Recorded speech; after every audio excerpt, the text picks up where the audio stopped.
الرحيم. الحمد لله والصلاة والسلام على رسول الله. حياكم الله ومرحبا بكم مع حصاد العمر. تأملت في الحلقات الماضية وحتى في المعاني التي أنوي أن أتكلم عنها في الحلقات القادمة، فوجدت أننا نحث أنفسنا ونحث الناس على أن نعيش بمعيشة راقية في التعامل مع البشر، ونعيش بعلاقة وثيقة مع الله سبحانه وتعالى بما هو أهله سبحانه، ومع الرسول صلى الله عليه وآله وسلم. لكن جاءني خاطر كيف أعيش هذه المعيشة؟ كيف أتجنب أني أغفل، أنسى، أضعف، ما أعصي؟ كيف أعيش حياة عطاء وإنجاز ونفع للبشرية ونفع مستمر ونفع فيه انتشار؟ تأملت في كل هذا فوجدت أن هناك شيء رابط يربطها كلها، وهو الإرادة.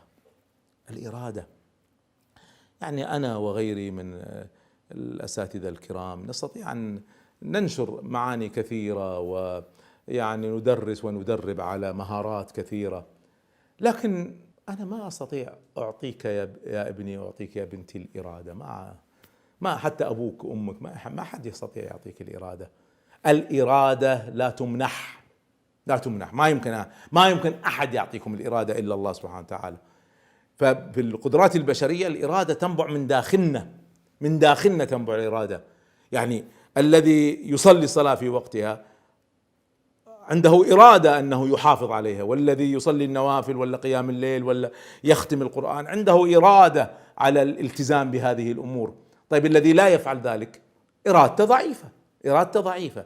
فهنا جاءني خاطر رئيسي، وهو كيف نقوي هذه الإرادة؟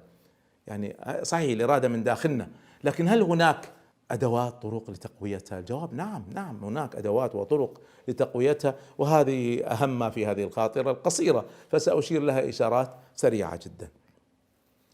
أول مبدأ هو أن نفهم أن الإرادة قرارنا نحن. أنا أقرر أني أريد، أقرر أني سأفعل كذا ولن أفعل كذا، قرار. والحياة هي مجموعة قرارات، واحفظوها، حياتنا هي مجموع قراراتنا، كل حياتنا هي قرارات، فالمسألة في النهاية قرار.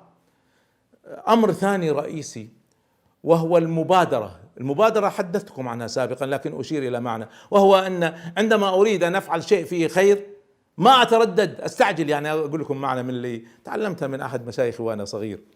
قال لي: شوف، إذا فكرت بعد الصلاة مثلا تصلي السنة وبعدين ترددت قليلا، لا تعطي الشيطان فرصة أن يأخذ هذا التردد ويشغلك فيه ويمكن يكسلك.